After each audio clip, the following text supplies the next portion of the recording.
এবারের ন্যায় আবার আসছি আরেকজন বীর মুক্তিযোদ্ধার কাছ থেকে সেই স্বাধীনতার স্মৃতিকথা শোনার জন্য, জানার জন্য, এবং সেই সাথে আপনাদেরকেও শোনাবো এবং জানাবো। তো চলুন সরাসরি আমি চলে যাই বীর মুক্তিযোদ্ধা কামরুল ইসলাম মুমিনের কাছে। আমরা শুনবো তার মুখ থেকে ট্রেনের স্মৃতিকথা। চলুন। তো আমার নাম হইল বীর মুক্তিযোদ্ধা কামরুল ইসলাম, থানা ইটনা সদর ইউনিয়ন বড়হাটি গ্রামে বাস করি। আচ্ছা, সেই সময় 1971 সালে মহান স্বাধীনতা সংগ্রামের আগে যখন আপনারা বুঝতে পারলেন যে আসলে পাকিস্তানের সাথে থাকা সম্ভব না, একসাথে আর থাকা সম্ভব না, তো তাদের অত্যাচার, অনাচার, নিপীড়ন, শোষণ, আপনাদের বাঙালিদের প্রতি তাদের যে আচার আচরণ, আপনাদের যে আকাঙ্ক্ষা, আশা ছিল,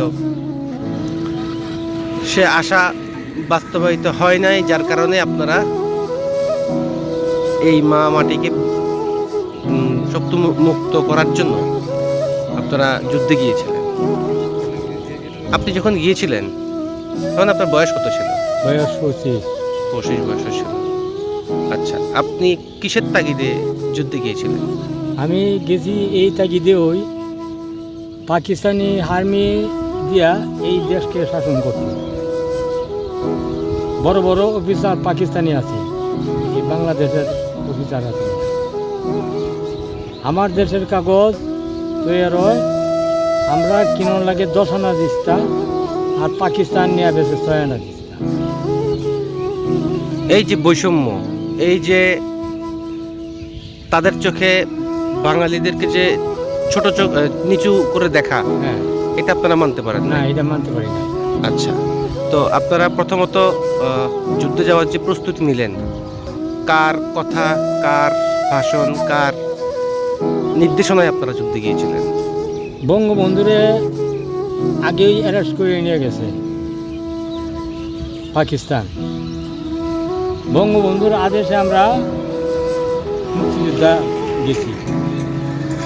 দেশকে স্বাধীন করতে হবে, পরাধীন আমরা থাকবো না।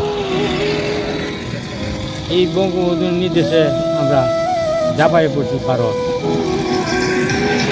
আপনারা কোটি শরণার্থী এই ভারত, ওই ইন্দিরা গান্ধী 1 কোটি শরণার্থী আশ্রয় দিছে। আমরা ট্রেনিং দিতে নিয়ে মেঘালয় অর্থ দিতে থেকে। আচ্ছা, আপনারা যখন যুদ্ধে যাবেন, আপনারা একসাথে কতজন গিয়েছিলেন? আমরা একসাথে ইটনার 20-30 জন গেছিলাম।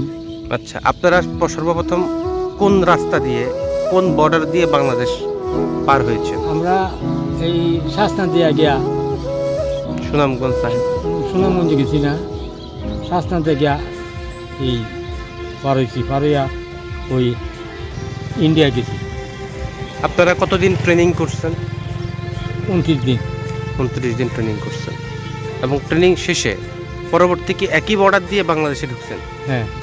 আচ্ছা, আপনার স্মৃতিতে আপনার মনে পড়ে কি এমন কোনো ভয়াবহ যুদ্ধের কোনো স্মৃতি কথা?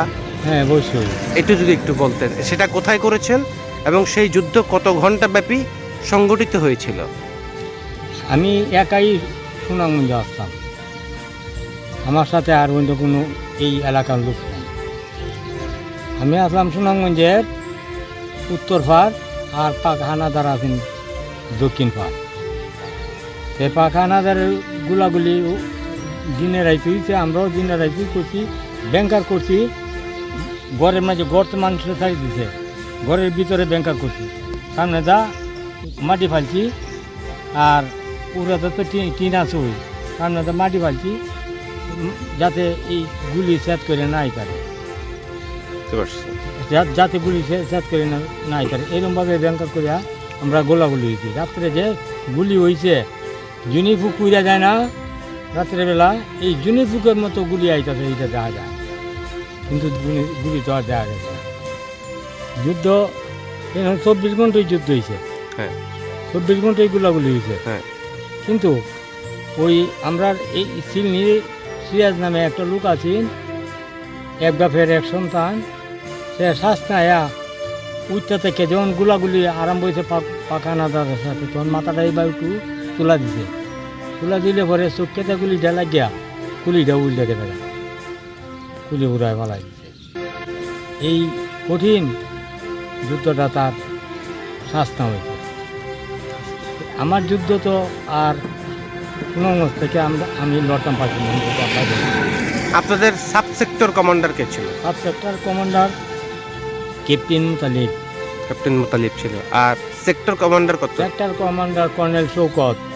শওকত। আচ্ছা, আপনারা 5 নম্বর সেক্টরের 5 নম্বর। দিন যুদ্ধ করেছিলেন। আচ্ছা, এবং আপনি কি ইটনাতে কোনো যুদ্ধ করেছিলেন? না, ইচ্ছাতে কোনো কিছু করি না। আপনার যুদ্ধ সুনামগঞ্জ এরিয়াতেই ছিল। আচ্ছা, আরও সুনামগঞ্জের বেশ কয়েকটা জায়গায় তো যুদ্ধ হয়েছে।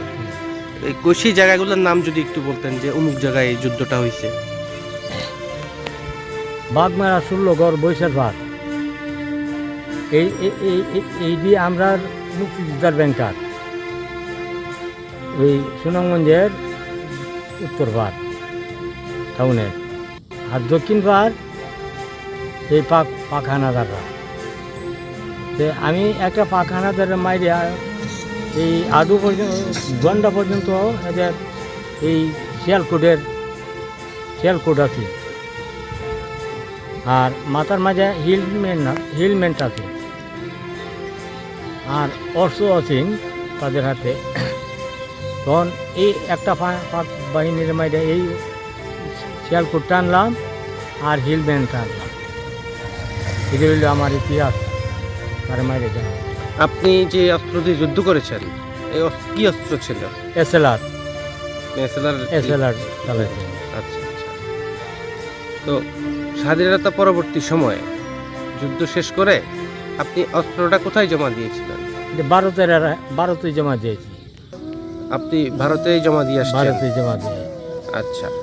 আর আপনারা যে আশা আকাঙ্ক্ষা নিয়ে দেশ স্বাধীন করেছেন, স্বাধীনতার পরবর্তী সময়ে আপনাদের সে আশা আকাঙ্ক্ষা কি বাস্তবায়িত হয়েছে? এইটা আমরা পাইছি না।